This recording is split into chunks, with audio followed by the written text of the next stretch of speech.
గౌరవనీయులు రాష్ట్ర ఉప ముఖ్యమంత్రి వర్యులు మిత్రులు శ్రీ పవన్ కళ్యాణ్ గారు, గౌరవనీయులు MD green AM green ammonia Anil Kumar garu, JMD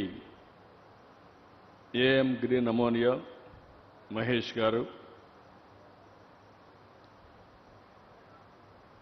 రాష్ట్ర బీజేపీ అధ్యక్షులు మాధవ్ గారు, సహచర మంత్రివర్గ సభ్యులు వాసంశెట్టి సుభాష్ గారు, ఎంపీ సానా సతీష్ గారు, ఎంపీ ఉదయ శ్రీనివాస్ గారు, గౌరవ శాసనసభ్యులు వెంకటేశ్వరరావు గారు, ఇద్దరు కూడా వెంకటేశ్వరరావులే, పి వెంకటేశ్వరరావు, వి వెంకటేశ్వరరావు గారు, కలెక్టర్ గారు, partners of AM green, delegates, distinguished guests and friends, ఈరోజు చాలా ఆనందంగా ఉంది. ఒక మంచి కార్యక్రమం. మొట్టమొదటిసారిగా అందరికీ నమస్కారాలు. 3 రోజులు సంక్రాంతి జరుపుకున్నాం. ఈ ప్రాంతంలో కోడి పందాలు కూడా చాలా జోరుగా జరిగాయి.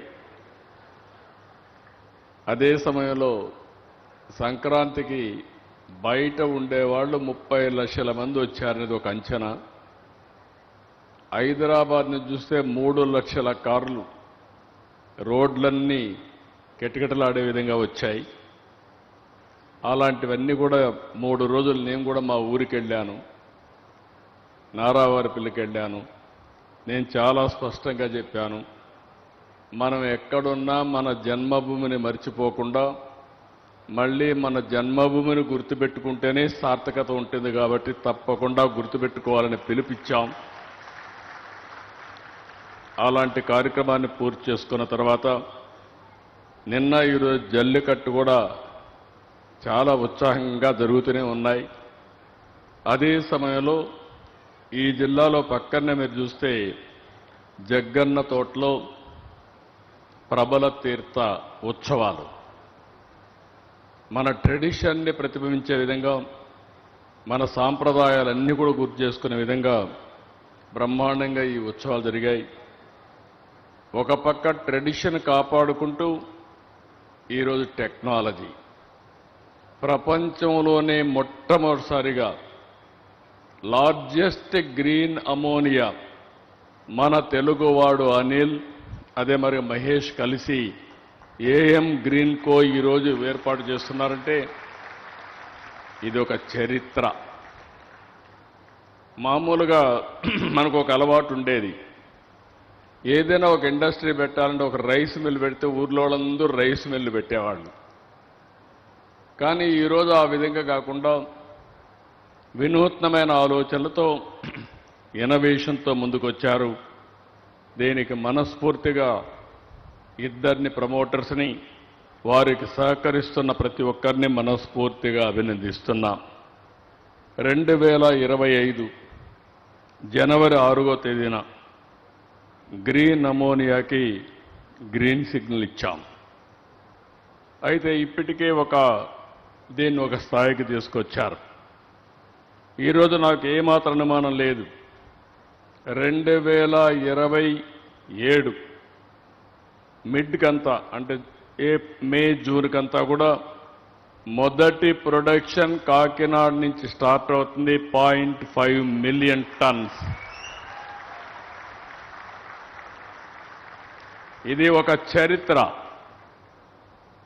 ఒకప్పుడు చరిత్ర రాస్తే ఎవరో చేస్తే మనం చూసేవాళ్ళం, కానీ ఈరోజు చరిత్ర తిరగరాయడంలో తెలుగువాడు ముందున్నాడంటే గర్వపడుతున్నా, సంతోషిస్తున్నా. నిన్నే ప్రధానమంత్రి నరేంద్ర మోడీ గారు, జర్మన్ ఛాన్సలర్ గారు ఎంఓయు చేశారు.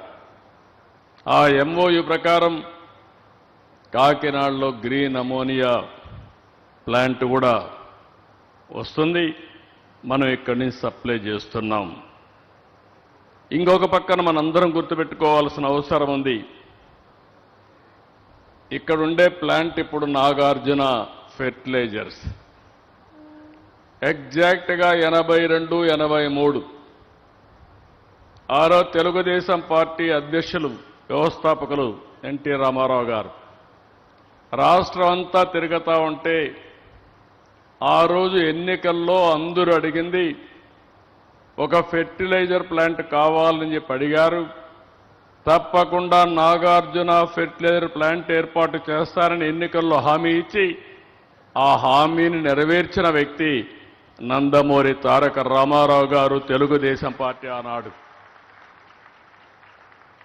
అదే ఆ రోజు మీరు చూస్తే గ్రే అమోనియా, అలాంటి గ్రే అమోనియాని ఈరోజు గ్రీన్ అమోనియాగా తయారు చేశారంటే ఇదొక మరొక చరిత్ర. 4 డికేడ్స్ తర్వాత చాలా మందికి అనిపిస్తుంది అమోనియా ఏదైతే ఉంది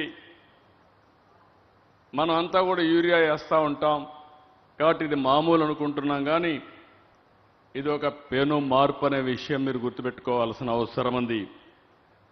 ఇప్పటి వరకు ప్రపంచం మొత్తం బొగ్గు, చమురు, సహజ వాయువుతోనే సాంప్రదాయ ఇంధనాలపైన ఆధారపడ్డారు.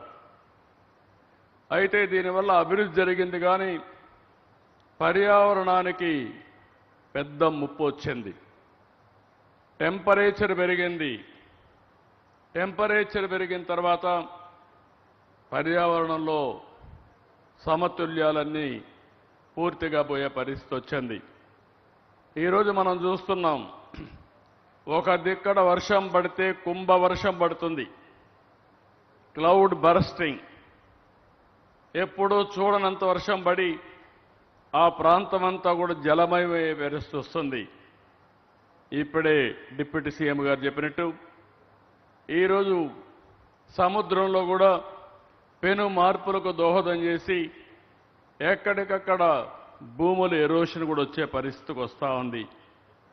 ఇలాంటి అనేకమైనటువంటి సమస్యలు వస్తున్నాయి. అందుకనే ఇటీవల కాలంలో యూరోప్ అయితే చాలా స్పష్టంగా నిర్ణయం చేసి దీనికి ముందుకు పోవాలని చెప్పి ఒక నిర్ణయం చేయడం, దానికి అనుకూలంగా మన ప్రధానమంత్రి 500 గిగావాట్లు గ్రీన్ ఎనర్జీ ఉత్పత్తి చేయాలని ఒక నిర్ణయం చేయడం, దానికి అనుగుణంగా రాష్ట్ర ప్రభుత్వం 160 గిగావాట్లు మన ఆంధ్రప్రదేశ్లో తయారు చేయబోతున్నాం గ్రీన్ ఎనర్జీ అని చెప్పి కూడా నేను మీకు తెలియజేస్తున్నా. ఆ సందర్భంలో ఒకసారి చరిత్ర, నేను ఒకప్పుడు కరెంటు విషయాల్లో కొంతమందికి ఉండేవాళ్ళు చాలామంది మర్చిపోయి ఉంటారు, కొంతమందికి జ్ఞాపకం ఉంటుంది. ఒకప్పుడు చాలా గ్రామాలకు కరెంట్ లేని సమయాలు, తర్వాత సులువుగా కరెంట్ వచ్చింది. కరెంట్ వచ్చిన తర్వాత కొన్ని రోజుల తర్వాత కరెంటు కొరత, కరెంటు కోతలు, ఇవన్నీ చాలా సమస్యలు వస్తాయి. నేను మొట్టమొదటిసారిగా ముఖ్యమంత్రి అయిన 1995లో అసెంబ్లీలో సగం సమయం కరెంటు కోతల మీద, కరెంట్ అవైలబిలిటీ పైనే పోయే పరిస్థితి వచ్చింది. అప్పుడే రిఫార్మ్ తీసుకొచ్చాం. నాకు ఒక అనుభవం కూడా ఉంది ఇంట్లో. మొట్టమొదటిసారిగా భారతదేశంలో పవర్ సెక్టర్ రిఫార్మ్స్ తీసుకొచ్చిన రాష్ట్రం ఆంధ్రప్రదేశ్ రాష్ట్రం. తర్వాతనే అన్ని రాష్ట్రాలు ప్రారంభించాయి.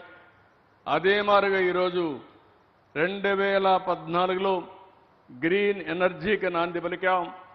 2025లో గ్రీన్ హైడ్రోజన్కి, గ్రీన్ అమోనియాకి నాంది పలికామని చెప్పి కూడా నేను మీకు తెలియజేస్తున్నా.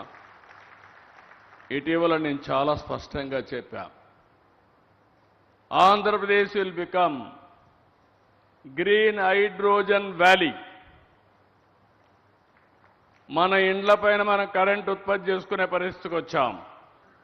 అందుకే ప్రొజ్యూమర్ అన్నాను, ప్రొడ్యూసర్స్ కమ్ కన్జ్యూమర్. మనమే కరెంటు వాడుకుంటాం, మిగిలిన కరెంటు గ్రిడ్కి ఇస్తాం, లేకుంటే బ్యాటరీ పెట్టుకుంటాం. ఇది కానీ జరిగితే చాలా అడ్వాంటేజెస్ వస్తాయనే ఉద్దేశంతో దీనికి కూడా ముందుకు పోతున్నాం. అయితే ఆంధ్రప్రదేశ్కు ఉండే అడ్వాంటేజెస్ ఏ రాష్ట్రానికి లేవు. 1000 కిలోమీటర్లు తీర ప్రాంతం ఉండే ఏకైక రాష్ట్రం, అందులో ఈస్ట్ కోస్ట్లో ఆంధ్రప్రదేశ్ అని చెప్పి కూడా నేను మీకు తెలియజేస్తున్నా. నాకు చాలా సంతోషం. ఏఎం గ్రీన్ కో నేను పెట్టింది ఆంధ్రప్రదేశ్ పేరు.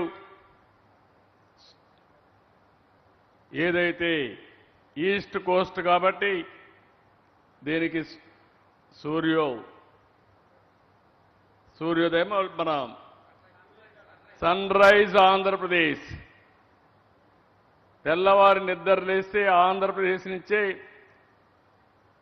సన్ పుట్టే పరిస్థితికి వస్తుంది, ఉదయించే పరిస్థితికి వస్తుంది. అలాంటి సన్ రైజ్ ఆంధ్రప్రదేశ్లో 1000 కిలోమీటర్లు తీర ప్రాంతం ఉంటే ఒక 20 పోర్ట్లు రాబోతున్నాయి హబ్ అండ్ స్పోక్ మోడల్లో. ఇంకో పక్క భారతదేశానికి పెద్ద అడ్వాంటేజ్ ఉంది. ఎక్కడా ప్రపంచంలో ఎండుండే దేశం ఏదంటే భారతదేశం. ఇందులో నుంచి మీరు సోలార్ ఎనర్జీ వస్తుంది, కొన్ని ప్రాంతాల్లో గాలి ఉంది, విండ్ పవర్ వస్తుంది.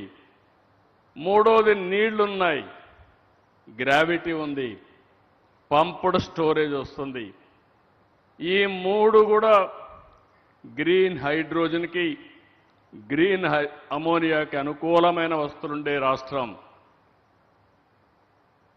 అనిల్ గారు 2016-17 ఆ ప్రాంతంలో దగ్గరికి వచ్చి నేను పంప్డ్ స్టోరేజ్ పెడతాను సార్, మీరు అనుమతి ఇవ్వాలని కోరాడు.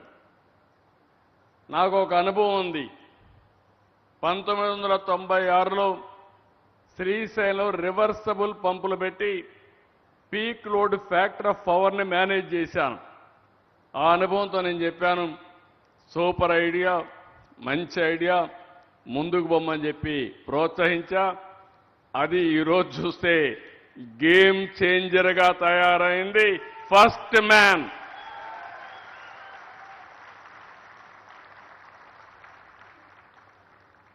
మధ్యలో చిన్న చిన్న ఒడుగుదొడుకులు వచ్చాయి కానీ తట్టుకొని నిలబడగలిగాడు కాబట్టి విజేత అవుతున్నాడని కూడా విజ్ఞప్తి చేస్తున్నా.